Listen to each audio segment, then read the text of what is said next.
지가 카메라 거.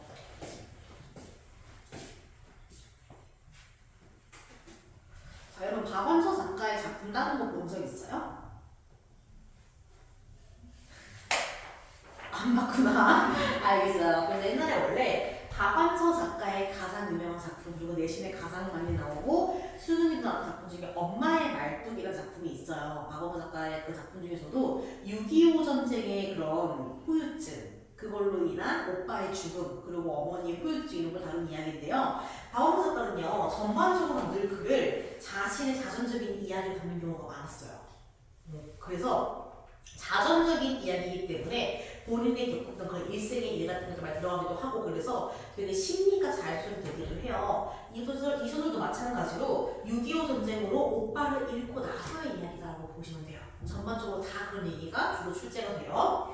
자, 그래서 한번 봅시다. 우리가 늘 그렇듯 소설은 항상 하나의 틀을 가지고 좀 가야 되죠. 소설은 늘 소설의 3요소와 구성의 3요소를 기본으로 해서 본다 생각하시면 돼요. 일단은 주제를 볼 거고요. 우리는 소설에서 그리고 우리가 어떤 구성인지를 볼 겁니다. 구성은요, 마찬가지로 구성을 요구하는 세 가지 요소가 있어요. 첫 번째로는 왜 이렇게 두끼리 올릴까? 인물이 있고요. 두 번째로는 사건이 있고요. 세 번째로는 배경이 있습니다. 그리고 마지막으로는 우리가 문체를 보통 다루는데 여기서는 이제 우리가 문체보다는 특징을 보는 게 조금 더 좋을 것 같아서 특징을 다뤄볼 거야. 원래 소설의 3요소는 문체입니다. 어쨌든 한번 들어가 볼게요. 들어가기 전에 박원서 작가는 주로 6.25에 대한 상서 이런 것들을 유형으로 해서 시작을 한다는 걸 알아보시면 될 것 같습니다. 그래서 이거는요 어쨌든 얘도 마찬가지로 6.25 전쟁으로 인해서 모든 일이 촉발이 되었기 때문에 여기서부터 자유로울 수가 없기는 해요. 자, 한번 들어가 볼게요. 앞부분 줄거리입니다. 여러분 혹시 이거 앞부분 줄거리 미수목 부분이 그러니까 전문이 그것은 맨 뒤에 있어요. 그렇기 때문에 혹시나 선생님이 그걸 같이 오늘 꼭 말해줘야 돼. 비극이니까 알겠죠? 자, 앞부분 줄거리 한번 같이 볼게요. 나는 6.25 전쟁으로 인해 오빠 부부를 잃고 그러니까 뭐야 나는 형제를 잃은 거죠. 결혼도 하지 않은 20대의 나이에 갓난아기인 조카 훈이를 맡아 키우게 된대요. 훈이에게 먹일 우유를 사기 위해 나는 어머니와 함께 남쪽으로 피란을 간대요. 그러니까 내가 남쪽으로 간 이유는 엄청 거창한 게 아니라 사상의 문제도 아니고요. 이런 문제는 단순히 그냥 우유를 먹이기 위해서 내려간 것 뿐이고 굉장히 현실적인 이유로 피난을 간 거라고 보시면 돼요. 전쟁이 끝나고 나는 결혼도 하고 자식도 낳아요. 그런데 누구? 여전히 조카인 훈이를 친자식처럼 여기고 있다는 거죠. 훈이가 사회 문제에 휩쓸리지 않고 그저 풍요롭게 살기를 바란데 왜 그랬을 것 같아요? 사회 문제에 왜 휩쓸리지 않길 바란 것 같아? 이 사람이 뭘 겪었어? 전쟁은 뭐야? 이념 전쟁이었잖아, 그렇지? 사람들이 이미 사회적인 이념으로 인해서 갈등을 겪고 자기는 옥박까지 이뤘죠. 그렇기 때문에 자기의 친자식 같은 조카는 더 이상 사회 문제에 휩쓸리지 않고 그냥 잘 먹고 잘 살았으면 좋겠는 거야. 그래서 나는 훈이의 삶에 깊게 관여하게 돼요. 이렇게 사는 게 좋다, 저렇게 사는 게 좋다 이런 식으로 좀 간섭을 하기 시작했다라는 거겠죠. 그래서 여기까지 읽고 일단은 대략적으로 구성을 좀 정리를 해볼게요. 인물은 일단 누가 등장해? 나, 그치? 나가 서술자야, 그치? 이걸 통해서 알 수 있는 건가? 시점이겠죠. 몇 인칭이야, 이건 지금? 1인칭 시점이다라는 거 알 수 있겠죠? 자, 그 다음 나 말고 또 누구 있어요? 훈이 있겠죠? 이 정도만 그런데 나머지 뭐 할머니도 있고 그렇긴 한데 아무 중요한 건 아니니까 일단은 자, 일단 나하고 훈이를 먼저 보고 들어갈게요. 또 기억나는 거 있으신가요, 근데? 인물? 없으시죠? 그래요. 나랑 훈이로 들어가 볼게요. 그래서 우리가 이 나를 통해서 이 소설은 뭐든지 1인칭 서술자가 사용되고 있다라는 걸 알 수 있겠죠. 이거 그러면 1인칭 무슨 시점이게요? 어차피 1인칭은 주인공 아니면 관찰자잖아, 그치? 주인공은 내가 내 이야기를 하는 주인공이야. 관찰자는 내가 남의 이야기를 하는 관찰자야. 이거 어떤 것 같아, 이거는? 이건 주인공이죠. 내가 내 얘기를 하고 있는 거지. 그래서 1인칭 주인공 시점이다 라고 봐야 겠죠.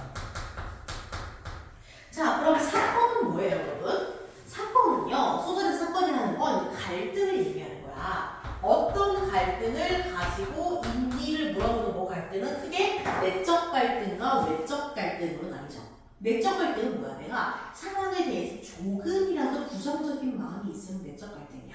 나를 괴롭히는 거잖아. 그치? 그러면? 그리고 외적 갈등은 보통 인물과 인물 또는 인물과 사회, 인물과 자연, 인물과 운명 이렇게 나오게 됩니다. 우리는 보통 인물과 인물 간의 갈등을 제일 많이 보게 될 거예요. 자, 그래서 여기서 갈등이 어떤 데 들어가요? 나랑 훈이가 갈등하겠지, 그치? 나랑 훈이가 갈등을 할 거야. 어떤 문제로? 맞아. 진로와 취업 문제로 갈등을 하게 된다는 거야. 그치? 훈이의 진로와 취업 문제로 나와 훈이가 갈등을 한다는 게 이 소설의 핵심 내용이다라고 보시면 됩니다. 자, 그 다음 배경은요. 여러분이 읽었을 때 배경은 이거 언제인 것 같아요? 6.25 전쟁 직후. 6.25 전쟁 직후. 너무 직후는 아니야. 언제인 것 같아? 1970년대. 어떻게 알았어? 저 느낌이 뭐야? 어떻게 알았어? 자, 배경이요. 배경은 보통 시간, 시대와 공간으로 나뉘게 됩니다. 시간적 배경은 1970년대. 어떻게 알았냐? 뭔가 그래서 산업화가 좀 정확해요. 되더라고. 산업화 시대, 고속도로 뚫는 거 하죠. 이거 누가 하는 거야? 한국사 시간에 배웠어? 박정희가 한 거잖아. 70년대죠. 잘했어요. 산업화 시대. 공간은? 도시가 어딘 것 같아? 일단은 서울이죠. 일단은 서울. 그쵸? 특징이나 주제는 다 하고 나서 나중에 해볼게요. 자, 한번 볼게요. 그래서 이제 본격적으로 본문으로 들어갈 겁니다. 자, 한 문단. 하진이가 먼저 읽어볼까요?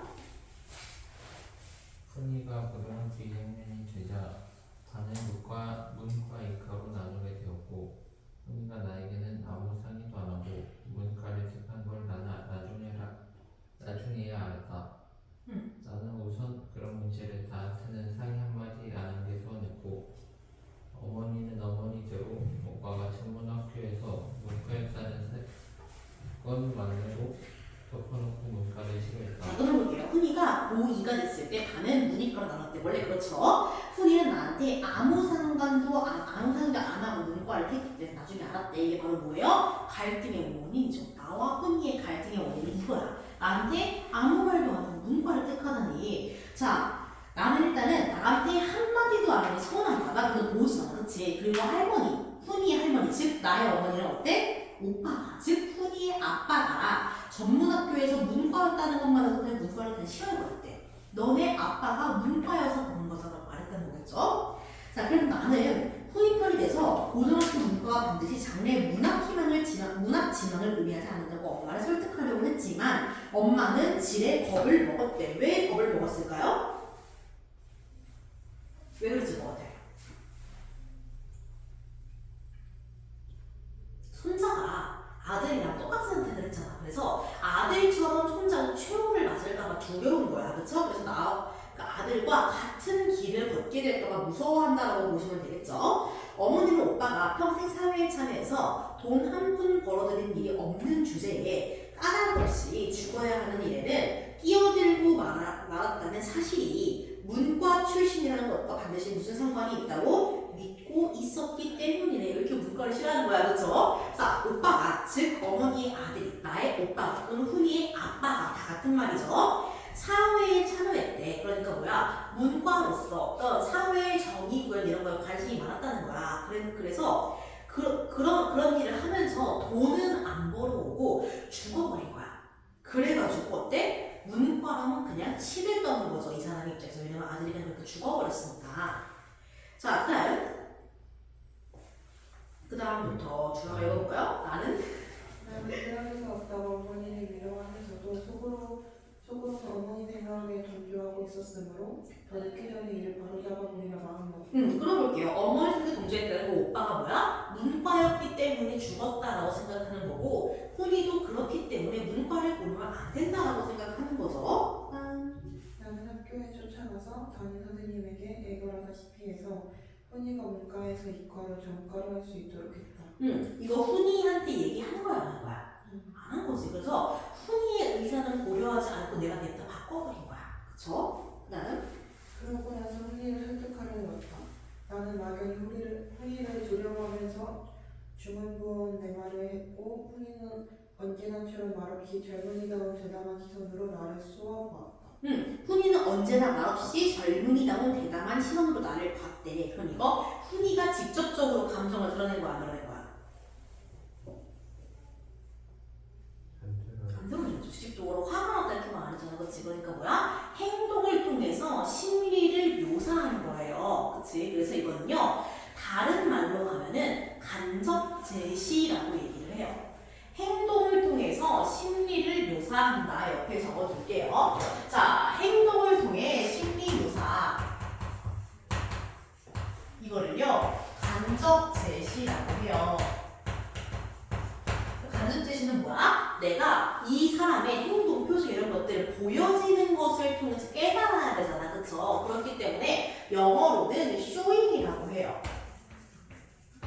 한국어는 당연히 보여주기라고 하죠. 그래서 이런 것들은 보통 묘사로 넘어가요. 왜냐면 보여줘야 되잖아요. 어떤 상황인지. 그치? 그렇기 때문에 묘사가 많이 쓰이게 됩니다. 그러니까 당연히 어때? 길어질 거고 속도가 느려집니다. 그렇죠?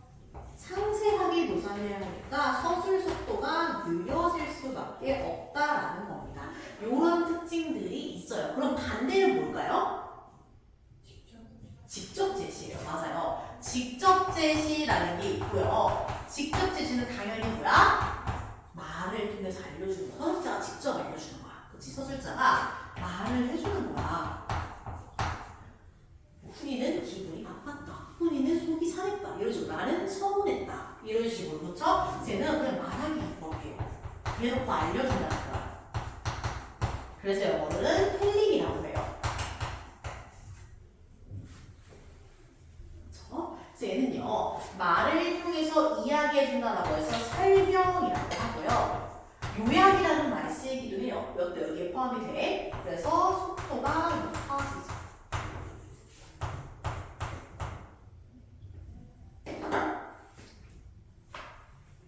이해되시나요? 안 어렵죠, 이런 것들. 여러분 잘 알아두세요. 혹시 모르니까 이런 것들도.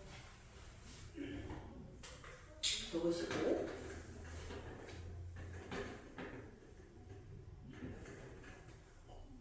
그럼 우리 아까 나왔던 나는 훈이가 그렇게 하는 것이 내심 서운했다는 뭐겠어요, 여러분?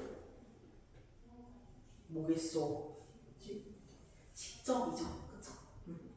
자, 그 다음 계속해서 읽어볼까요? 너희 담임 선생님이 그러시는데 너는 문제보다는 인문계가 더 적성에 맞는데 좀 좋아? 공대 같은 데 가면 요새 공장이 많이 생겨서 공대 출신이 제일 잘 팔린다더라. 너는 큰 기업체에 취직해서 착실하게 일해서 돈도 모으고 연애도 하고 결혼 후에서 살림 재미도 보고 재산도 늘리고 그러고 살아야 돼. 문과 가서 뭐 하겠니? 그야 상대나 법대로도 풀릴 수 있지만 그게 그리 쉬우냐? 합작하는 문학이나 철학이나 하기가 꼭 맞지 않아서 사람이 어떻게 결혼을 대단하게 살려고 생각하지 않고. 자, 끊어볼게요. 앞으로 너무 말 넘어가지고.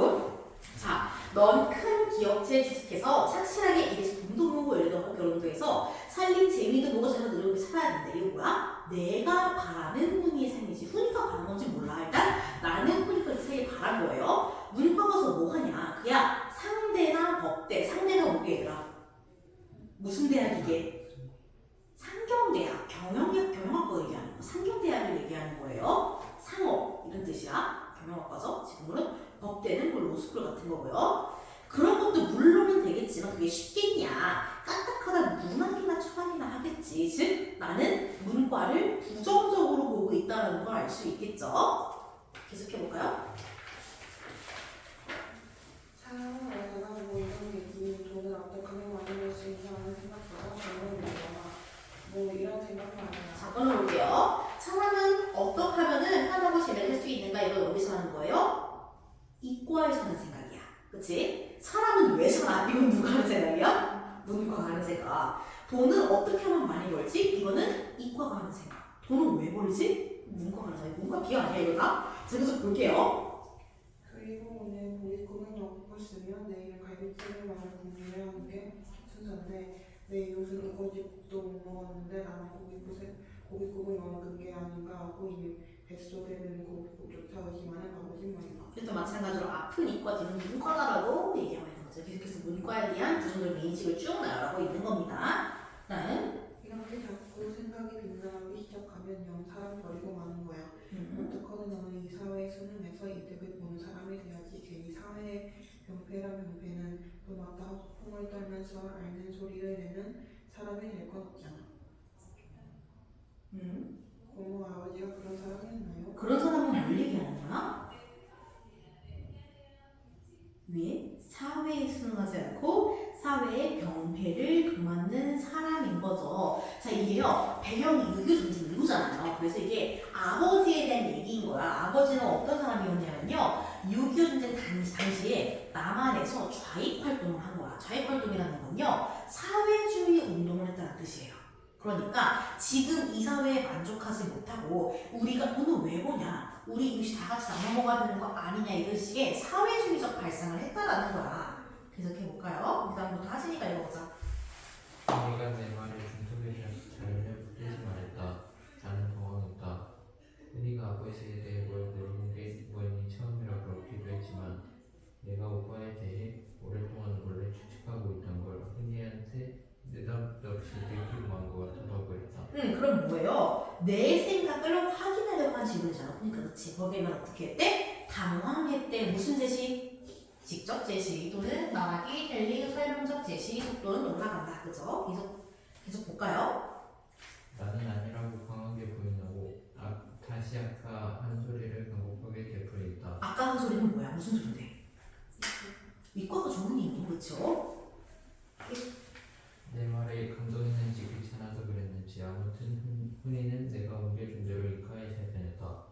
그러나 형편없이 성적은 떨어졌다. 이과가 저게 맞는 거야, 안 맞는 거야? 이과가 아니었던 거야, 얘는 그냥. 아무래도 유전이라는 거 대단하죠? 그다음. 때마침 공세가 품을 잃을 때라 우수한 지원자가 많이 모여 훈이는 대학 입시에 낙방했고 재수는 막무가내 싫다고 해서 상렬대학 공대 토목과에 들어갔다. 그렇대요. 그래서 당시 너무 뛰어난 일이 많았어가지고 공대에 길이 없었다라는 거죠. 계속해볼까요? 훈이가 대학에 다니는 4년 동안 내내 대학 간 어수선에서 대목, 휴교, 조기, 방학이 악순환의 연속이었다. 이걸 통해 뭘 할 수 있어? 작품의 무슨 배경? 시대적 배경을 알 수 있죠. 대학교에서 데모를 하는 게 그렇게 흔하지 않잖아, 그렇지? 작품의 시대적 배경을 알 수 있는데 이거 굉장히 요약적으로 제시한 거야. 하나하나 달려준 게 아니고 요약적으로 제시했죠, 이거 지금. 그래서 작품의 시대적 배경을 요약적으로 제시했다고 보시면 됩니다. 계속해 볼까요? 데모가 있을 때마다 나는 훈이가 그런데 휩쓸릴까봐 애를 태우고 미리미리 타이를 구했다. 행여 그런 데 끼지 마라. 관심도 갖지 마라. 너는 기술자가 될 사람이야. 세상이 어떻게 되든 바빠니 걱정은 안 해도 될 기술자란 말이야. 기술자는 명확한 해답을 얻어낼 수 있는 문제에만 관심을 가지면 되는 거야. 알았지? 자, 끊어볼게요. 기술자는 명확한 해답을 얻어낼 수 있는 문제가 앞에서 나왔던 질문이랑 같은 거죠. 어떻게 하면 편하게 살 수 있는가 이런 것들 있잖아, 그렇지? 그러면은 명확한 해답을 얻을 수 없는 문제는 무슨 문제예요? 인간은 왜 사는가, 돈은 왜 버는가 이런 거잖아, 그렇지? 그래서 사회 문제에 대해서 관심을 끄는 얘기야. 오로지 해결할 수 있는 생활에만 관심을 가지라는 거야, 그렇죠? 그 다음부터는 주어가 읽어볼까요? 그러고는 지금에 맞았어도 그런데 끼어들었다가 졸업후 취직도 못하고 있으면 망치기 십상이라고 공가를 줬고 너는 꼭 대기업에 취직해서 안정된 생활을 누리고 예쁜 패스 얻어 일요일이면 카메라맨으로 동부인에서 야외를 놀러 나갈 만큼은 재미있게 살아야 한다고 설교를 했다. 훈이는 단어 혼자 말대꾸하는 법이 없었지만 거칠고 대단한 그리고 경계하는 자신감을 말소와 끊어볼게요. 이거 무슨 제시? 간접 제시죠. 지금 행동 속에서 얘기하고 있잖아, 그렇지? 그래서 어때? 나는 훈이는 지금 나의 있지 않은 거야. 그런 생각을 경멸하고 있는 거죠. 계속 해볼까요? 그러면 나는 괜히 부끄러워져서 딴 편을 보면 기꺼이 됐다. 나는 부끄러움을 타면서도 꽤나 주위 자기 그런 말에 혼자에게 썼나 보다.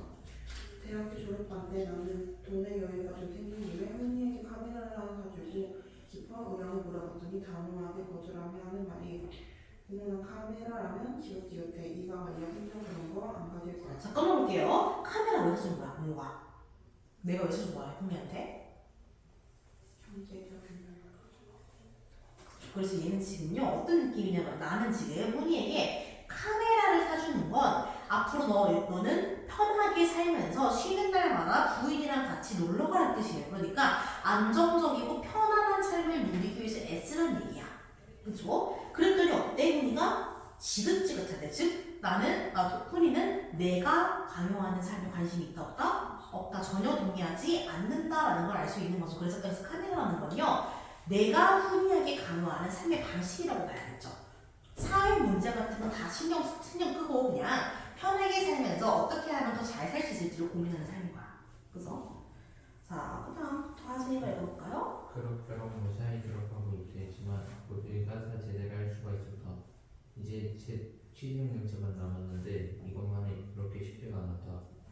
대기업은 균형 착실한 중소기업의 면접도 낮지는 않았다. 당시에 그럼 어땠다? 취업하기 쉬웠다 어려웠다? 어려웠다라는 걸 알 수 있겠죠? 이렇게 해볼까요? 막상 취직 문제에 부딪히고 보니 남이 떡이 커 보이는 식으로 이공계보다는 이공계의 출신의 문화가 훨씬 넓어 보이는 게 우선 나로서는 적절히 속상한 일이었다. 즉 이과보다는 문과가 면접 취업을 잘한 것 같았다라는 거죠. 그래서 속상한 일이었다. 직접 뜻이죠. 그 다음 계속해볼까요? 그래도 다행인 건 흔히가 그런 문제에 나를 원망하려는 기질이 조금도 안 보이는 거였다. 말없이 고분고분 취직 시험을 수없이 보고 보는 족족 떨어졌다. 어떤 곳에선 아예 서류 심사부터 낙방을 시키는 걸 보면 대학교 성적이 시원치 않았던 것 같다. 다시 한번 뭘 알 수 있는 부분이야? 얘가 이과가 아니다? 아니라는 걸 알 수 있는 거야. 그치? 성향상 이과가 안 맞는 거야. 대학 등록도 안 나온 걸 보니까. 자, 그 다음부터 주아가 읽어볼까요? 어머님은 한 번도 어머님은 대통령이나 장관이나 재벌이나 항공사나 그런 게 되기를 바란 적이 없다.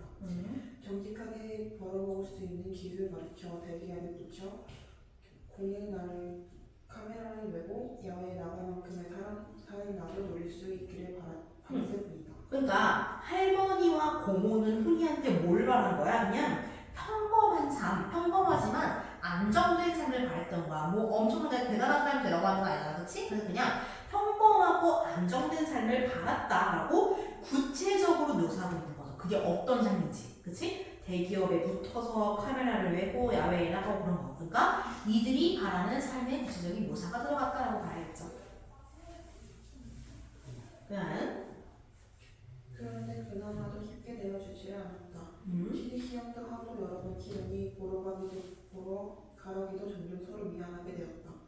2년 가까이를 이렇게 지겹게 보내던 혼이여 어느 날 나에게 해외 취업의 길을 뚫을 수 있을 것 같으니 교삼계비로 돈을 좀 달라는 당돌한 요구를 해왔다. 해외 취업의 기대 그럼 뭐야? 국내에서 취업이 안 되는 상황을 어떻게든 극복해 보려고 하는 훈이의 노력인 거죠. 그 다음부터 하진이가 읽어볼까요? 뭐라고? 왜 취업? 그럼 외국에 나가서 했단 말이지. 그건 안 된다. 왜요 고모? 넷째하게 돈이 아까워서 아니면 고모가 영영 할머니를 떠맡게 될까봐 겁나서. 이거는 훈이의 생각이죠. 왜 고모가 내가 훈이의 그런 해외 취업을 막는지에 대한 훈이의 생각인 거죠. 본인은 두 개의 간략한 질문을 결정 없이 당당하게 했다. 마치 이 두 가지 이유 외에 딴 이유는 있을 수도 없다는 말투였다. 나는 무엇에 얻어맞은 듯이 발언했다. 자, 여기서 끊어볼게요. 그래서 나는 지금 굉장히 당황한 거죠. 왜 그렇게 생각하는지를 모르겠으니까. 자, 그 다음부터 주아가 한번 읽어볼까요? 글쎄 어떻게 설명할 수 있을 것인가. 그 녀석이 꼭 이 땅에서 내 눈앞에서 잘 살아 주었으면 하는데 간절한 소망의 참뜻을 지하같이 무책임한 전쟁이 만들어 놓은 고아인 저 녀석을 온 정성을 다해 남부럽지 않게 키운 게 결국 내 어머니를 떠넘기고자 하니 아니었으면 어떻게 납득할 수 있다. 제가 잘 되고 잘 사는 것으로 다만 그것만이라는 내가 겪은 더럽고 잔인한 전쟁에 대해 통쾌한 복수를 할 수 있고 그때마다 깊숙한 상처의 치유를 확인할 수 있다는 걸 어떻게 좋아하는 녀석에게 알릴 수 있을 것이다. 그렇대요. 그러니까 뭐야? 사실은 내가 반대한 이유는 훈이가 짐작한 이유가 전혀 아닌 거야. 그럼 어떤 이유야? 훈이는 애초에 왜 지금 동부랑 살아? 왜? 전쟁으로 고아가 됐잖아. 그래서 전쟁이 만들어낸 고아가 이 땅에서 꼭 발붙이고 잘 먹고 잘 사는 길을 선택하는 게 되게 전쟁에 대한 복수라고 생각하는 거죠. 그리고 또 전쟁으로 인한 상처를 네가 치유해주는 거라고 생각한단 말이야. 자, 그 다음입니다. 선생님이 알려볼까요? 나는부터 문제. 나는 그 녀석이 똑바로 바라보았다. 그 녀석도 나를 똑바로 바라보았다. 시선이 강하게 부딪혔으나 나는 존재감을 느꼈다. 자, 끊어볼게요. 우리가 친구들끼리서 눈을 마주쳐. 왜 마주쳐? 뭐 얘를 나는 딱 마주쳐. 그럼 뭐야? 우리 통했네 이런 느낌 아니에요? 보통 눈이 마주치면은 뜻을 같이 할 때 눈을 마주치는 거야, 그렇지? 근데 여기서 어땠대? 눈을 마주치는데 오히려 어때? 단절감이 느껴졌대. 그러니까 뜻을 같이 할 때 하는 행위를 했음에도 불구하고 전혀 같은 뜻이 아니고 쟤랑 나랑 더 이상 넘을 수 없는 벽이 있다는 걸 느낀 거야, 그렇죠? 단절감일까? 즉 우리는 속마음을 서로 공유할 수가 없다는 걸 느낀 겁니다. 이해되시죠? 시작해볼까요? 문득 이 녀석 생각하기에 고육지 같은 걸 느꼈으나 가까스로 풍정을 발견했다. 왜 취업은 당분간 보류하렴? 할머니 때문이든 돈 때문이든 그건 내 마음대로 생각해도 좋다. 그리고 취직 문제인데 너무 고지식하게 생각만 뚫으려고 했던 것 같다. 방법을 좀 바꿔서 뒷문으로 통하는 길을 알아봐야겠다. 돈이 좀 되더라도. 자, 끊어볼게요. 고지식하게 정보를 듣는다. 이건 뭐겠어요? 당연히 합법, 공정한 법, 그치? 합법적이고 공정한 방법으로 취직을 하려고 했더니만 안 통하네. 그럼 방법을 바꿔서 뒷문, 뭐겠어? 부정적이고 불공정한 법이겠죠. 그걸로 내가 널 취직시켜보겠대. 돈이 좀 되겠다는 거야. 그럼 뭐야? 뇌물을 주겠다는 거야. 뒤로. 뇌물을 주고 뒤로 취직시키겠다는 거야. 그랬더니 뭐라 그래? 그러니까 좀 읽어볼까요? 돈 때문은 아니라 그 말을 하고 싶은 거죠. 그러니까 돈 들여서 뒷구멍으로, 그러니까 다른 방법으로 취직시켜주겠다는 말을 보고 훈이는 뭐라고 느낀 거야? 아, 고모가 괜히 돈 때문에 내 취업을 막는 거라고 말하고 싶진 않은 거구나라고 느꼈다는 거죠. 자, 계속해볼까요? 녀석이 나를 누구 쪽으로 미워하면 되돌았다. 나는 듣고 또 하지 않았다. 어머니는 곁에서 내가 늙음하게 이렇게 천적거리게 될 줄은 몰랐다면서 훌쩍였다. 자, 중간 부분의 줄거리입니다. 결국 훈이는 해외 취업을 포기하죠. 그리고 나는 친구의 남편이 현장 수상, 그러니까 그 현장 전체를 지휘하는 사람을 얘기하는 거야, 건설업에서. Y건설에 측량기사 보조자리를 알아봤대요. 그리고 훈이를 취직시켰대. 나는 훈이에게 미군 작업복과 워커를 사줬대. 그러니까 뭐야? 취직 선물 같은 느낌으로 걔가 쓸만한 것들을 준 거죠. 6개월만 참으면은 정규직 자리로 발령나게 해줬다고 말하고 영동고속도로 건설 현장, 이게 뭐야? 시대가 그냥 알려주는 부분인 거잖아, 그치? 훈이를 떠나보낸대요. 6개월이 지나도 훈이에게 편지 한 통이 없었대. 왜? 왜 물어본 거야? 6개월만 참으면 정규직 된다고 했잖아, 그치? 그래서 나는 훈이를 만나기 위해 건설 현장으로 간 거죠. 험한 산길을 올라가는 버스래요. 나는 자신이 사고가 나서 죽더라도 버스를 탄 까닭이 뭐였는데? 훈이한테 연락이 없어서 간 거잖아, 그치? 그래서 Y건설 사장에게 알려서 훈이가 정규직이 되었으면 좋겠다고 생각했는데, 그럼 어때? 지금 나는 정말로 훈이를 친자식처럼 생각하는 거야. 자기가 죽더라도 훈이가 안정적인 삶을 누리기를 바라는 거죠. 그래서 나는 이런 건설 현장에 와서까지도 훈이가 안정적인 정규직을 하기를 바라는 거야. 자, 계속해서 주아가 읽어볼까요? 이제는 드디어 훈이를 실은 차가 들어오기만을 기다리는데 저는 훈이 같지 않은 젊은이가 나에게 공공하면서 다가왔다. 훈이는 그동안 놀라우게 살이 빠진 데다가 머리와 눈썹이 뽀얗게 보일 만큼 흙먼지를 뒤집어 쓰고 있어 못 알아봤던 것이다. 지금 이게 훈이의 달라진 외양을 묘사하고 있는 거죠. 겉모습을 표현하고 있는 거야. 그래서 내가 못 알아보고 있는 일을 알려준 동시에 훈이가 그만큼 공사 현장에서 힘들게 살고 있다는 걸 알려주는 거죠.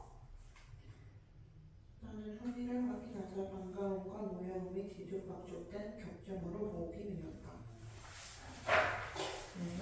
나는 녀석 이렇게 잘 있으면서 어쩌면 엽서 한 장이 없니? 그리고 나는 반갑기도 하면서 한편으로는 연락도 안 주려고 화가 났다는 겁니다. 계속 읽어볼까요? 훈이는 아무런 대꾸도 안 하고 앞장서서 배우러 갔다. 스스로 하고 꽃무늬에서 꾀에 대한 수건에다가 얼굴을 부푼 문질렀다. 수건에서 너무 역한 신내가 나서 나는 얼굴을 힘들였다. 훈이가 뜬모를 웃음을 희미하게 웃었다. 이제야 제 살갗을 드러낸 얼굴은 옹기 그릇처럼 안갈색의 광택이 났고 드러난 이빨만이 징그럽도록 선명하게 휘었다. 이게 단순 의료사야. 훈이가 고생을 해서 얼굴이 다 탄 거야. 일을 하면서. 그쵸? 그 얘기를 하고 있는 겁니다. 근데 내 기분은 어때? 징그럽도록 선명하게 휘었다라고 얘기하죠. 그러니까 지금 이 상황에 대해서 지금 굉장히 부정적으로 보고 있는 거야. 나는 훈이가 안정적인 사무직을 하길 바랬잖아. 그치? 자, 계속 타린이가 읽어볼까요? 어디로 좀 가져가거나 주임한테 얘기하고 아직도 퇴근 시간 안 됐니? 7시간 넘었는데 방일이 있어. 자, 끊어볼게요. 훈이는 지금 아주 늦은 시간까지 노동을 해야 하는 거죠. 굉장히 열악한 노동 환경이라는 걸 알 수 있는 부분인 거야. 그 다음. 밤에도 측량에 다녀? 밤일엔 측량이 아니라 제도야. 그러고는 터벅터벅 사무실로 들어갔다. 한참 만에 나오더니 말없이 앞장섰다. 저녁을 어디서 먹는다지? 내 하숙집에 가서 닭이나 한 마리 잡아 전에 먹으면 안 될까? 진도까지 나가서 먹지 뭐. 진도에 특별히 음식 잘하는 집이라더니 아니요, 그냥 진도까지 나가보고 봐서. 자, 끊어볼게요. 이거 진도는 어디겠어? 도시겠죠, 도시. 자, 그 다음부터 주어 읽어볼까요? 할 수 없이 다시 진부로 나왔다. 손바닥만한 진부의 야경에 훈이가 사뭇 휘황해하고 흥분까지 하고 있다는 걸 알 수 있었다. 그러니까 도시에 너무 가고 싶은 거야. 지금 산골짜기에서 일하고 있잖아, 그렇지? 고속도로 뚫으려면 산에서 일을 해야 되잖아. 그래서 아까 산이라는 묘사도 버스가 이렇게 타고 올라갔다는 것을 알 수 있죠. 그래서 진부라는 도시 안에 있는 산에서 일을 하고 있다는 걸 알 수 있겠죠. 자, 시켜볼까요? 나는 이까지 때도 자주 당해보지 못한 경우구나. 낮에 보니 너희 회사 사람들이 널 놀렸더라만. 그런 사람들은 기술직이 아니야. 관리직이나 그 밖에도 빈들낼 수 있는 직종이야. 수두룩하니까. 자, 끊어볼게요. 그러니까 낮에 도시에 노는 사람들은 누구라는 거야? 한 장에 관리직이라는 거야. 그럼 기술직은 뭐해? 노동한다는 거지. 공과장에서. 그쵸? 그까지 공사판이고. 지금 나는 공사편을 어떻게 생각하는 거야? 공사 현장을 굉장히 부정적으로 낮잡아 보고 있는 거야. 그깟 공사판에도 관리직이라는 게 있니? 이런 느낌인 거죠. 그래서 그까지 공사판에도요. 녀석이 갑자기 씹어뱉듯이 말했다. 훈이 지금 기분 나빠진 거죠, 그치? 그래서 공사 현장에서 이렇게 부정적인 모습들 있잖아, 그치? 그거에 대해서 지금 내가 안 좋게 말을 하니까 훈이가 어때? 굉장히 기분이 나빴던 거야, 그치? 비판적인 인식인 거죠. 그리고 또 어떻게 보면요, 지금 공사 현장인데 기술직들이 열심히 뺑이를 치고 있잖아, 그치? 그런데 관리직들은 뭐해? 놀러 다니지. 그래서 이 상황을 보면서 굉장히 또 비판적으로 바라보고 있는 거야. 누구는 힘들게 일하고 누구는 나가 놀고, 하물며 이런 작은 공사 단점 이런 느낌으로, 그치? 그래서 비판적으로 보고 있다는 걸 알 수 있겠죠. 해볼까요? 그러고 말없이 불고기집으로 들어갔다. 한지막처럼 허덕지긋한 소, 여기저기서 질글대는 고기 냄새에 나는 구역질을 느꼈다. 그러나 훈이는 땀을 뻘뻘 흘리면서 무섭게 멀어졌다. 식성에 까다롭고 소식이던 흥미로만 알고 있던 나는 무참한 느낌으로 이런 명성한 기교를 지켜봤다. 자, 그럼 볼게요. 원래 분이 어땠어? 굉장히 까다로웠고 조금씩밖에 안 먹었는데 지금은 어때? 그냥 주는 대로 엄청나게 많이 먹고 있는 거야, 그렇지? 그러면은 생활이 어땠던 거야? 그동안 너무 힘들었기 때문에 훈이가 달라진 거죠. 그래서 그런 모습을 보면 나는 어때? 기분이 지금 뭐라고 나와 있어요? 무참한 기분이라고 나와 있죠. 굉장히 비참하다 이런 뜻이에요. 그래서 비참하고 끔찍하게 느껴진 거야. 훈이는 원래 소식하고 까다로운 애였는데 대체 여기서 생활 얼마나 힘들었으면 저렇게 대식가로 바뀌었을까? 아무거나 다 먹어버리는 이런 느낌으로 굉장히 끔찍함을 느낀 겁니다. 그 다음부터 하진이가 읽어볼까요? 하숙집 식사가 안 좋은 건 뭐지? 하숙집에서는 집만 자고 식사는 회사 식당에서 하는 걸. 그래 그럼 식사는 거저겠네. 거저는 물으란 뜻이에요. 거저가 뭐야? 공급에서 꼬박꼬박 제해. 월급에서 깐데 여기 밥도 밥이라고 계속해볼까요? 공급은 얼마나 받는데? 실사는 가장 궁금했던 걸 이제서야 자연스럽게 물었다. 거진 한 3만 원 되지만 식비 빼고 하숙비 주고 나면 몇천 원 떨어질까 말까요? 가끔 소주 파티도 빠질 수도 없고 그 재미도 없이 정말 무참하 되겠는 걸 뭐. 집에다 돈 붙여달라 소리 안 하는 것만도 일단은 큰 안간이라고. 끊어볼게요. 지금 3만 원 정도 버는데 식비 빠지고 학습비 주고 나면 진짜 얼마 안 남는데 현실이 어떻게 굉장히 열악하다라는 걸 알 수 있죠. 지금 굉장히 힘들게 살고 있는데도 감당이 안 될 정도로 열악한 현실이라는 걸 알 수 있는 겁니다. 계속해볼까요? 그래 회사 식당 식사가 먹을만 하니 기똥차네 기똥차. 그거 뭐 얻어먹고 풀 때 메고 하루 몇십 리씩 산골에 누비는 나도 기똥차고. 자, 끊어볼게요. 기똥차지 기땅차. 겨우 그 정도 얻어먹고 산골 누비는 나도 참 대단하지 이런 느낌인 거예요. 그렇지? 그럼 여기서 대단하다라는 말은 진짜 식사가 좋다는 거 아니라는 거야? 아니라는 거죠. 방어법 사용된 겁니다. 그래서 기똥차지 기똥차 이거 방어적. 이걸 통해서 이 상황에 대한 비판적인 태도를 드러내는 거죠. 식사에 대한 불만을 드러낸다고 봐야겠죠. 나도 그 지칠 줄 모르는 식욕과 기거스러운 먹음새만 봐도 알았다. 그러니까 평소에 식사가 정말 안 좋았다는 걸 알 수 있었다는 거예요. 이런 걸 먹는 걸 보니까. 그 다음부터 주어를 읽어볼까요? 하여튼 자식들 하나 불리는 속이 좋아 기똥차가 안 들어가고. 끊어볼게요. 회사는 어때? 노동자를 착취하는 데 도가 트인 거야. 그렇죠? 그래서 노동자를 착취하는 회사의 악랄함에 대해서 비판적인 태도를 보이고 있는 거죠. 계속해볼까요? 아침 7시부터 홀대 내고 헤맬 때 안 헤맬 때 다 헤매다 기진맥진 돌아온 놈에게 그 지독한 저녁을 먹이고 또 밤일을 시켜가면서도 주인의 과장의 소장이 번갈아가며 연방 공가를 친다고. 뭐 우리 공사 진척에 제일 늦는다나? 하루 공사가 늦으면 어느 만큼 회사에 손해를 끼친다는 기맥힌 계산을 그분들한테 들으면 봉급이 적다든가 식사가 형편없다든가 하는 불평은커녕 회사에 큰 손해를 끼치고 있는 지인이라 생각이 넘겨들어 길을 못 펴게 되니 더러웠어. 그러니까 회사가 가스라이팅하고 있는 겁니다. 지금 굉장히 부려먹고 있는 거야. 그래서 여러 가지 공갈, 협박을 통해서 노동자들을 착취하고 있는 현실인 거죠. 자, 그 다음부터 하시니까 읽어볼까요? 엄청난 양의 불고기를 먹어치운 흔히는 커피도 먹고 싶다고 다방에 가자고 했다. 다방에는 Y 건설 패거리가 텔레비전을 둘러싼 앞자리에 앉아서 잡담을 하고 있었다. 우리도 그중 몇 관의 인사를 나눴으나 가서 끼지는 않았다. 잔뜩 찡그리고 커피를 훌쩍 들이키더니 누나가 난 절치될 꼴 보기 싫어 기분 적친다고 빨리 가자고 했다. 끊어볼게요. 다방에 나랑 훈이가 커피를 마시고 다방에 갔잖아. 근데 낮에는 원래 일을 해야 되죠. 근데 낮에 갔는데 누가 있는 거야? Y건설 패거리가 있는 거야. 그럼 이 사람들은 관리직이겠어? 아니면 현장직이겠어? 관리직인 거지. 그래서 관리직 사람들이 텔레비전을 둘러싸고 잡담을 하고 있대. 일은 안 하고. 그래서 훈이가 어떻게 돼? 인사를 하긴 했으나 끼지는 않았대. 그리고 꼴 보기 싫다고 비판적인 태도를 드러내고 있는 거죠. 그렇지? 그래서 훈이의 행동, 어떤 거? 찡그리고 커피를 훌쩍 들이키는 그 행동, 그리고 오나마나 저치들 꼴 보기 싫어 기분 잡친다는 그 말, 즉 행동과 말 모두를 통해서 관리직에 가지고 있는 반감 같은 것들을 드러내고 있는 모습이라고 봐야겠죠. 자, 그 다음 읽어볼까요? 이에 하룻밤 협조하고 돌아왔다. 버섯을 넣고 빨지 않은 오가지들이 여기저기 걸레 음식처럼 쌓여가지고 시적지근하고도 거의 찬 얇은 고치를 풍겼다.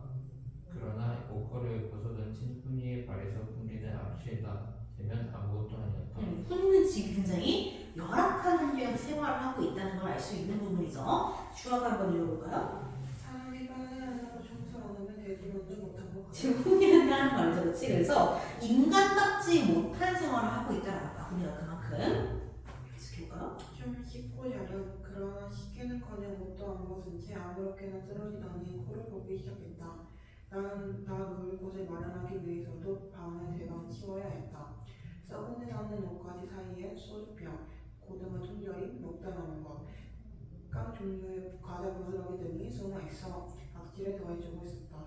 팔자로 된 거라곤 흔한 주관지 하나 없는 황폐한 방구석이 이 녀석의 황폐한 내부를 들여다보는 것 같아 내 마음을 안달했다. 끌어볼게요. 활자로 된 거라고 흔한 주간지도 하나가 없대. 이 말이 무슨 말이야? 문화생활 같은 건 아무것도 못한다는 거야. 그래서 이 녀석이 황폐한 내부, 이 녀석이 황폐한 내면, 그러니까 문화생활 같은 걸 아무것도 못해서 황폐해진 훈이의 내면을 보는 것 같아서 내 마음이 어때? 절망적이었대.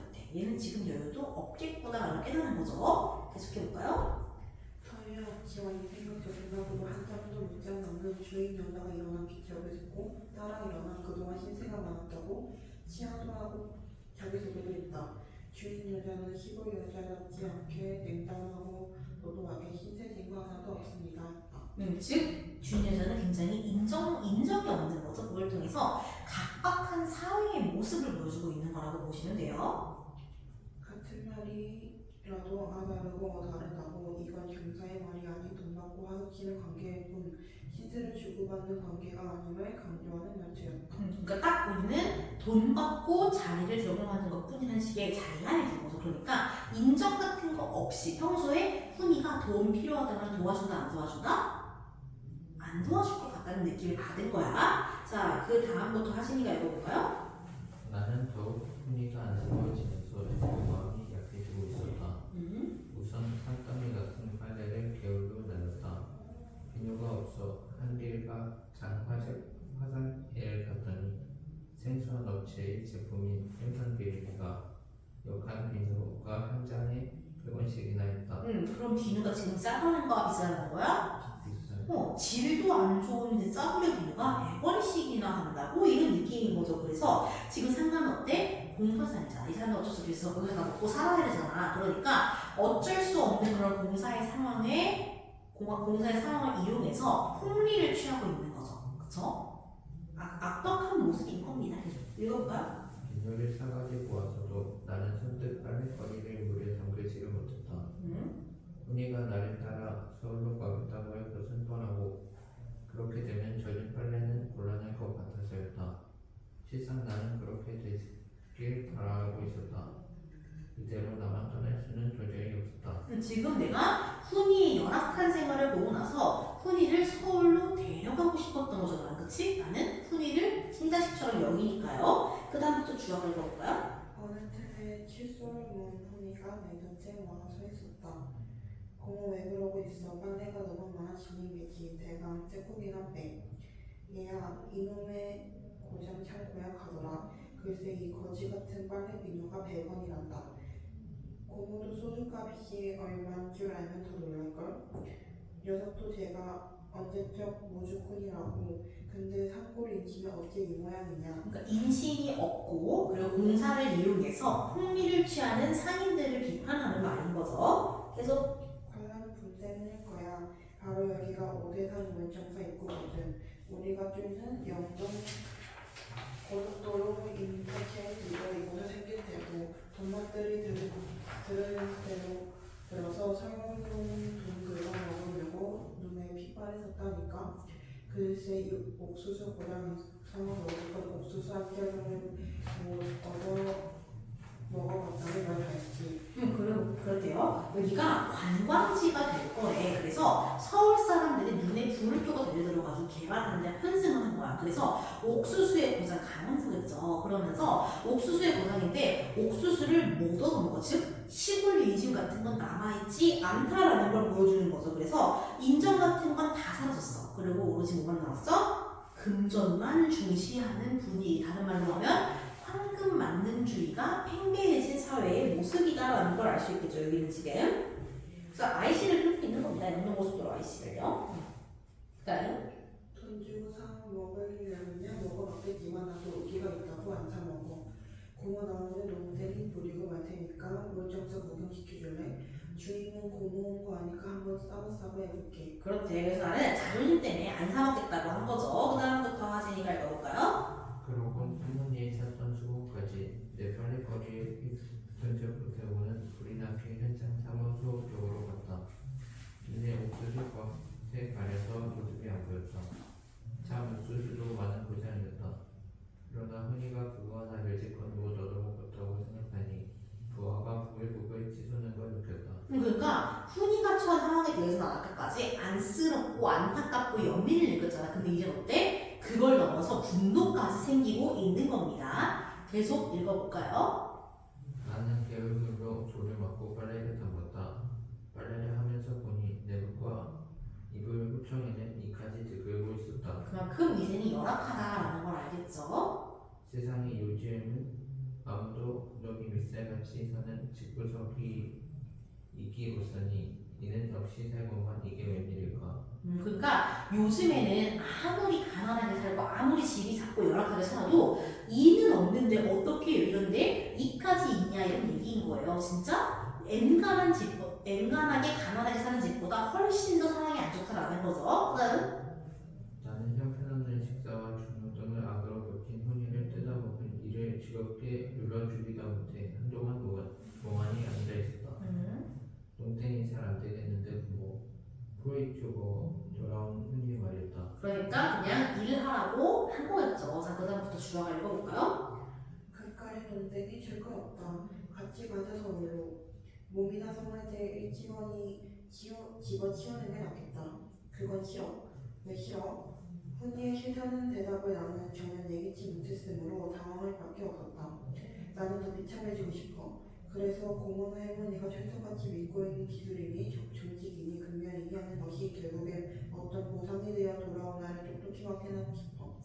그리고 그걸 고모나 할머니에게 보여주고 싶어. 그래서 나는 비참해질 거래. 그래서 고모 할머니가 믿었던 것들, 그런 믿음들이 아무것도 쓸데가 없다는 것, 즉 부질 없다는 걸 보여주고 싶었다라는 거예요. 즉 그러니까 열심히 일하면 돈도 많이 벌 거고 기술을 배우고 열심히 일하면 다 잘 될 거야라고 하는 그런 가치 같은 것들이 그 어떤 보상도 주지 않는다라는 걸 나 스스로 비참해지면서 증명하고 싶다라고 이야기를 하는 거죠. 이거는 고모와 할머니, 즉 자신의 진로를 자기 마음대로 바꾼 사람들에 대한 반발 같은 거죠. 계속 볼까요? 그걸 우리에게 보여서 어쩌겠다는 거야. 그걸로 우리에게 복수라도 하겠다 이 말이냐? 나는 흔히 말해 무너짐 같은 걸 느꼈기 때문에 흥분해서 하고 있으며 덤벼들었다. 고모 그렇게 흥분하지 마라. 나는 다만 고모가 꿈이고 고모가 애써 댄 이 일에 파국을 통해서 부모와 할머니로부터 그리고 이 나라로부터 순조롭게 노연할 수 있기를 바라고 있을 뿐이야. 그렇지만 고모에는 내가 파국을 재촉하고 있다고 생각하지는 마. 나는 내 나름대로 이곳에서 일에 최선을 다하고 있어. 그러노라면 누가 알아? 일이 고모의 당초 계획대로 잘 풀릴지. 나도 어느 만큼은 그쪽도 원하고 있어. 파국만을 원하고 있는 게 아니야. 자, 끊어볼게요. 고모를 집중시키고 있어요. 고모 흥분하지 말고 나는 다만 고모가 꿈이고 이 일을 꾸민 거죠. 고모 결국에는 기술직을 위해서. 그리고 고모가 애써서 이루어낸 이 일이 망하길 바라는 거야. 이 일의 파국을 통해서 고모와 할머니 그리고 나라로부터 놓여지고 싶대. 자유로워지고 싶다는 거야. 그렇다고 해서 오해는 하지 말래. 내가 정말로 망하는 걸 재촉하고 있다는 건 아니란 거야. 나는 나름 최선을 다하고 있대. 그러다 보면 혹시 모르지 누가 나를 잘 봐줘가지고 고모의 계획처럼 잘 풀릴지도 모른다는 거야. 누가 나를 잘 봐줘서 그렇지? 나도 어느 정도는 그런 것도 원하고 있다라는 거죠. 그러니까 훈이는 어때? 누군가에게 묶이는 게 싫은 거야. 자기의 주체적인 삶을 원하는 사람인 거야. 그치? 그래서 주체적인 삶을 살면서 자기 나름대로 현실극복을 하고자 하는 가치관을 가지고 있는 거죠. 그렇죠? 그래서 잘 풀리는 거 좋아. 근데 이건 누구의 힘으로? 내 힘으로 하고 싶다는 거야. 지금 주체적인 가치관을 보여주는 겁니다. 자, 그 다음부터 하진이가 읽어볼까요? 그랬다면 잘될 수도 있을 거야. 제대 예지는 아직도 충분히 있고 말고. 나는 벼락한 제대 가능성에 강한 집착을 느끼며 태도를 표현했다. 태도를 바꾸었다라는 겁니다. 그렇지만 제대게 하려고 너무 급하게 굴지 마. Y로 쓰고 빌붙게 하느라 돈 없고 자존 심상하고 하지 말란 말이야. Y로는 뇌물이에요, 뇌물. 여기 와보니 6개월만 기다리라는 임시직 신세로 3, 4년을 현장으로만 불러다니는 친구가 수두룩해. 자, 이거 취업사기 아니에요, 그쵸? 그래서 육체 노동을 하는 사람들의 최면실은 이거야. 6개월이나 약속을 바꿔서 갔는데 경사가 어때? 취업사기를 당하는 거야. 그 다음 임시직에겐 월급 조금 주고 일도 없이 부려먹고 책임은 없고 얼마나 좋아. 회사 측으로선 훌륭한 경영 협력이지. 얼마나 좋아요? 이거 진짜 좋은 거야? 아니죠. 방어법이죠, 그치? 이거 방어적 표현입니다. 그래서 산업화 시대의 부조리한 모습을 비판하고 있는 거야, 지금. 방어적 표현을 통해서. 이해되시죠? 자, 그 다음입니다. 주어를 볼까요? 허니는 버스 정류장까지 나를 배웅했다. 지금까지 나가는 완행버스는 좀처럼 오지 않았다. 완행버스는 급행버스의 반대말이에요. 그 다음 그동안 나는 뭔가 흔히에게 이야기해야 될 것 같은 심한 압박감을 느꼈다. 나는 내가 여기까지 오는 동안 길이나 거리마다 고생을 하고 시간을 많이 잡아먹은 나를 과장해 들려지면서 고속도로가 뚫리면 서울서 광명까지가 얼마나 가까워지고 편안해지겠느냐. 너는 이런 국토 건설 사업에 이바지하고 있는 걸 자랑으로 삼아야 한다고 이야기했다. 그렇대. 나는 그래서 뭐 했대? 뭔가 얘기해야 할 것 같아가지고 한 얘기했는데 뭐였다는 거야? 너는 국가를 위해 몸을 바치고 있으니 자랑스러워하라는 거죠. 나는 나의 위로의 말이에요. 힘들어하지 말고 나의 위로의 말인 겁니다. 자, 그 다음 하진이가 읽어볼까요? 녀석이 구역질 같은 소리로 웃기네 했다. 웃기는 거 진짜 웃기다는 거야? 비꼬는 거죠. 이거 지금 나의 말을 비웃는 거야. 그치? 나를 비웃는 거, 웃기고 자빠졌네 이런 느낌인 거죠. 계속 대학생 바캉스 시키느라 자가촌이 이연이어 방향으로 월정사로 달리면서 우리에게 흙먼지를 뒤집어 씌웠다. 본인도 한국 참여한 영동 고속도로가 개통되면 더 많은 자가용과 관광버스가 그 위에서 쾌속을 즐기겠지. 자, 끊어볼게요. 그러면은 이 영동고속도로를 만들기 위해 고생한 사람은 누구야? 훈이 같은 육체 노동을 하는 사람들이잖아. 그치? 근데 그 사람들은 편의를 누려 못 누려? 못 누리는 거야. 그치? 그래서 고생한 사람은 편의를 못 누리는 그런 사회의 모순을 지적하고 있는 겁니다. 사회의 구조적인 모순이죠. 블루플라는 영어는 고생해야 되는 거. 다음. 본인도 그 생각을 하면서 웃기네 했을 생각을 하고 나는 내가 하는 말에 심한 부끄러움을 느꼈다. 그러니까 결국 내가 건넨 위로는요, 현실을 외면한 위로였던 거야. 현실은 실제로 이렇게 안 좋은데, 그쵸? 자, 그 다음 주어를 읽어볼까요? 드디어 버스가 오고 나는 그것을 훔쳐서 탔다. 나는 훈이에게 몇 번이나 돌아가라고 손짓했으나 순이는 시골버스가 떠나기까지 그 지루한 동안에 벙커에 뿌리라도 내린 듯이 꼼짝 않고 서 있었다. 나는 그게 보기 싫어 딴 데를 바라보았다. 나는 훈이가 안정적으로 살길 바랐잖아. 카메라를 메고 주말마다 놀러가기를 바랬잖아. 근데 그렇지 않게 된 거죠. 훈이는 정말 고단한 유치도를 하게 된 거잖아. 그치? 그런 훈이를 보면서 나는 굉장히 혼란스러운 감정을 느낀 거야. 계속 읽어볼까요? 눈의 변을 비단복처럼 선연하게 부르고 옥수수 밭은 비로드처럼 부드럽게 부르고 먼 오대산 연봉의 기상은 웅장하고 오대산에서 흘러내린 맑은 물이 도처에서 나와 개월을 이루고 있다. 아름다운 고장이다. 이 땅 어디 배고 아름답지 않은 곳이 있어야. 이 묘사 어때요 지금? 이 시골에 대한 묘사 어때? 묘사는 보면 되게 예뻐 보이잖아, 그치? 되게 그래서 자연이 너무너무 아름답게 묘사가 된 거야, 그치? 근데 훈이의 상황은 어때? 아름다워, 안 아름다워? 그래서 더욱 어때? 비극성이 심화되는 거야. 훈이의 그런 처지와 그리고 이 아름다운 자연이 대조를 이루면서 비극이 심화되고 있다는 걸 알 수 있는 부분이죠. 또 훈이의 현실과 이런 아름다운 자연이 대조되고 있다, 대비되고 있다. 그래서 더욱더 비극성이 심화된다, 비극성이 강조된다. 다 같은 말인 겁니다. 자, 그다음 훈이가 장막에 있고 그때 그 지랄 같은 전쟁이 지나가면서 이 나라 온 땅이 불모하해 사람들의 삶이 뿌리를 송두리 채 포가 던져지는 걸 본 나에게 지레 겁을 먹고 훈이를 이 땅에 뿌리 내리기 쉬운 가장 무난한 품종으로 키우는 데까지 신경을 써가며 두었다. 그래요. 진에 겁먹고 훈이를 이 땅에 뿌리내기 가장 쉬운 무난한 품종으로 키우는데 신경을 썼대. 왜? 나는 전쟁 경험을 했잖아. 그래서 전쟁으로 인해서 받은 상처, 경험 같은 것들을 통해서 생존 본능이 생긴 거야. 그래서 어떻게 하고 싶어? 자손만, 우리 오빠의 자식만큼은, 친자식 같은 훈이만큼은 안정적으로 살기를 바라는 거죠. 그럼 뭐예요? 그래서 이 나의 전쟁 경험으로 인한 상처와 생존 본능이 결국은 뭐였던 거야? 훈이에게 안정된 삶을 강요하는 가장 근본적인 이유였던 거야. 나의 그런 상처가. 이해돼요 이거? 왜 그렇게까지 강요를 했는지? 내가 일단은 전쟁 때문에 너무너무 고생을 했기 때문에 일단은 가장 안정적으로 살 수 있는 빠른 길을 주고 싶었던 거야. 그게 나의 본능이었던 거죠. 자, 계속. 그런데 그게 빗나가고 만 것을 나는 자인했다. 뭐가 잘못한 것일까? 나는 가슴이 답답해서 결론 한 줄을 피웠다. 훈이에게 내 가치관 이런 생각을 강요하는 거에 대해서 반성하는 거죠 지금. 그러나 후회는 아니었다. 응. 훈이를 키우는 일을 지금부터 다시 시작할 수 있다면 이러이러하게 키우리라는 새로운 방도를 전혀 알고 있지 못하니 후회라기보다는 혼란이었다. 그렇게 어차피 내가 다시 시작한다 한들 방법을 모를 거기 때문에 후회를 하는 게 아니라 이렇게 키울 걸 하고 후회하는 게 아니고 그럼 어떻게 키워야 하지라는 혼란을 가지게 되었다라는 걸 알 수 있는 부분이죠. 그쵸? 이것은 굉장히 심오합니다. 왜냐면은 6.25 전쟁부터 산업화까지를 쭉 다루고 있기도 하고 인물 간의 갈등이 생각보다 되게 첨예하죠.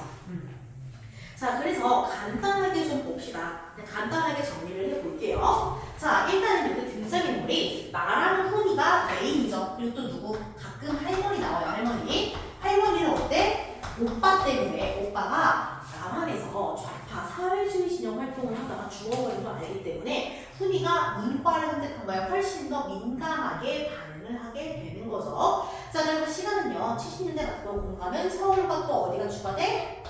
옥수수의 고장, 영동고속도로 뚫리는 강릉이 추가가 돼. 여러분 강릉 가본 적 있어요 최근에? 되게 편하지 가기. 요즘에는요 서울에서 버스 타잖아? 1시간인가 강릉까지 진짜 1시간 반? 이렇게밖에 안 걸려요. 되게 신기하지? 버스가 아니고 KTX 미안해요. 진짜 1시간 정도밖에 안 걸려. 얼마나 고생을 했겠어 누가? 훈이가 정말 고생해서 만든 고속도로예요 여러분. 자 아무튼 그래서 보시면요 여기는 나라는 것 동물이 장래 내가 있어요.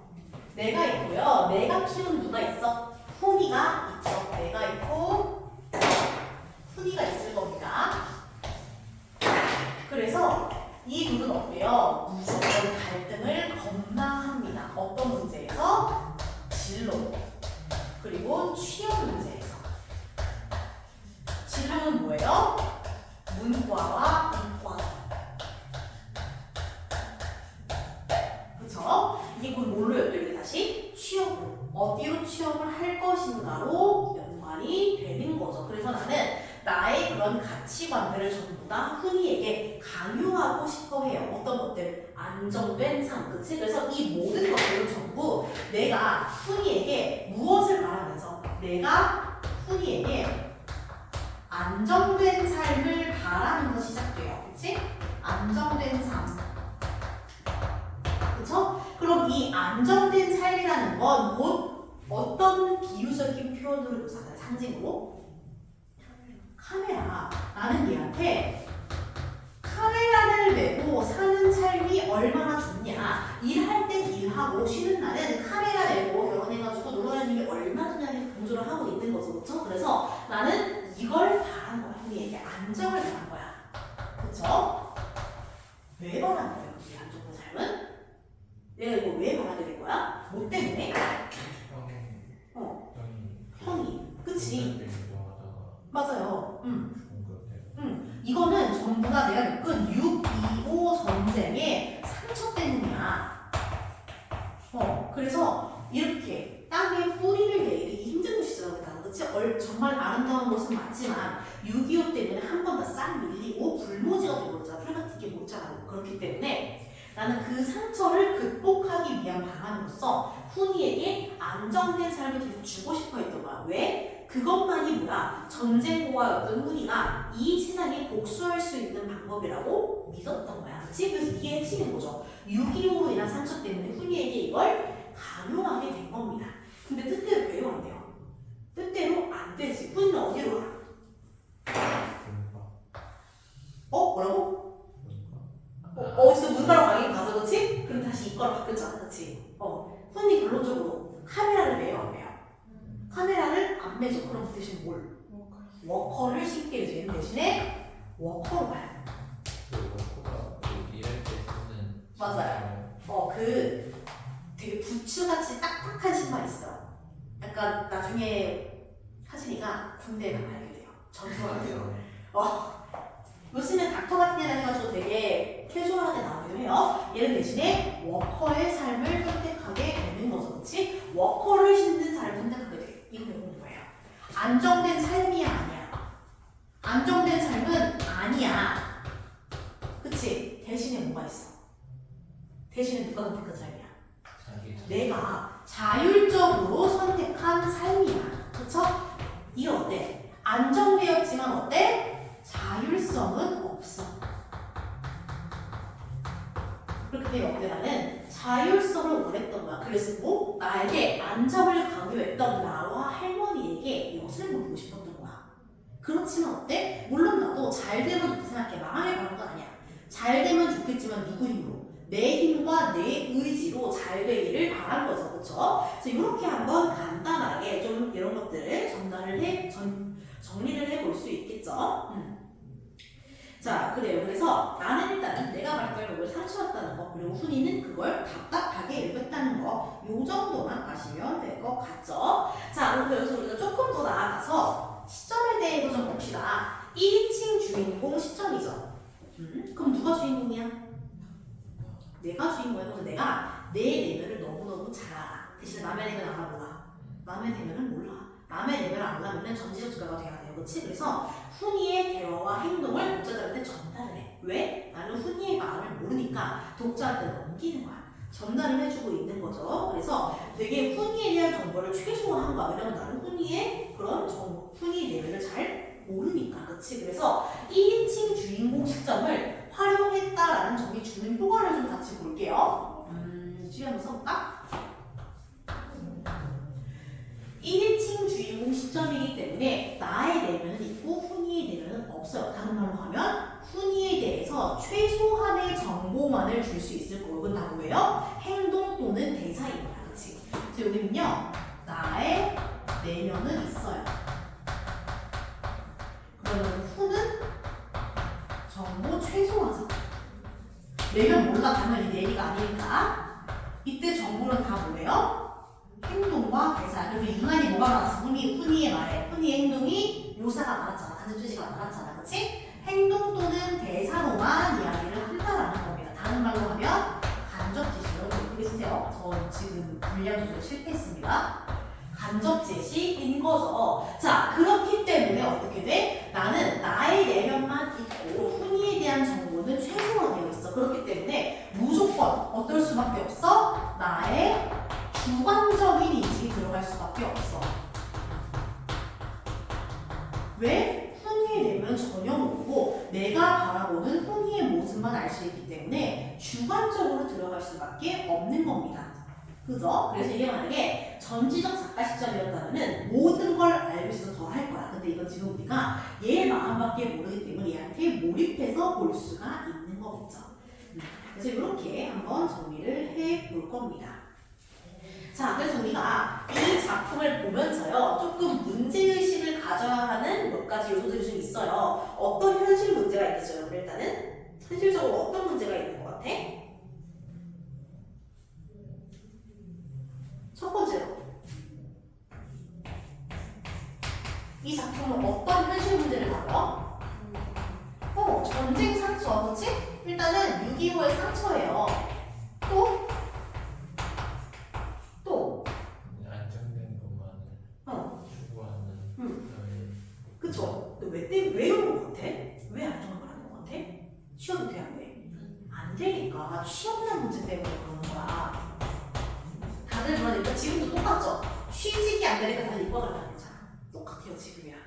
그쵸? 또 취업을 하긴 했어. 근데 무슨 차이가 있어? 임시직과 정규직의 차이가 있지. 다시 말하면 뭐야? 비정규직과 정규직의 차별이 있는 거죠. 그렇지? 비정규직 차별 문제.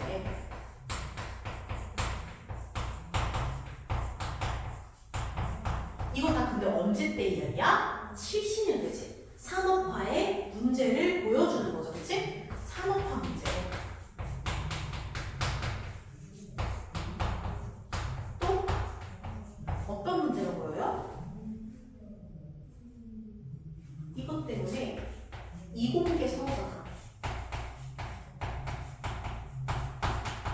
이런 게 나타나죠. 이런 게 다 뭐야? 작가가 주목하는 사회 문제인 거야. 근데 작가가 생각하기에 이 모든 문제는 어디로부터 기인한다? 6.25의 상처로부터 기인한다라고 본 거죠. 이해되세요? 그래서 이렇게 하면 좀 크게 이런 사회 문화적 맥락까지 좀 정리를 해주시면 좋겠죠. 이해되세요? 그래서 여기까지 한 다음에 우리 주제랑 특징 조금만 더 정리를 해봅시다. 자, 주제는 뭐예요, 여러분? 그러면은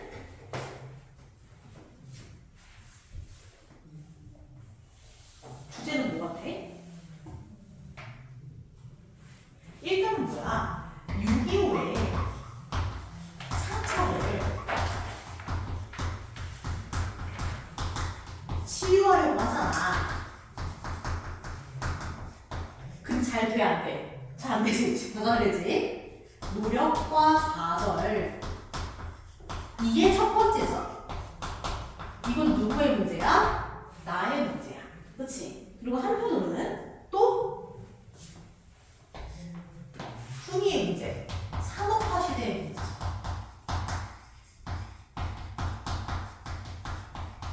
이겁니다. 이렇게 두 가지를 다 보시면 됩니다. 왜냐면 시대가 두 개니까. 어느 때의 시대가 두 개니까. 그쵸? 자, 그래서 일단 이 소설은요, 당연히 어때? 너무 다루고 있는 현실 문제가 많아. 그래서 무조건 어때? 현실 비판적이야. 현실 비판적인 소설이다라는 게 제일 큰 특징입니다. 다루고 있는 문제가 너무 많아요. 그죠? 그리고 또 뭐 있어요? 상징적 소재 있죠. 카메라와 목표하는 상징적 소재. 그쵸? 또 시점이 뭐예요? 1인칭 주인공 시점이고, 그리고 시간의 흐름은 어때? 과거로 돌아가 안 돌아가? 안 돌아가죠. 그러니까 시간의 흐름에 따른 전개가 있겠죠.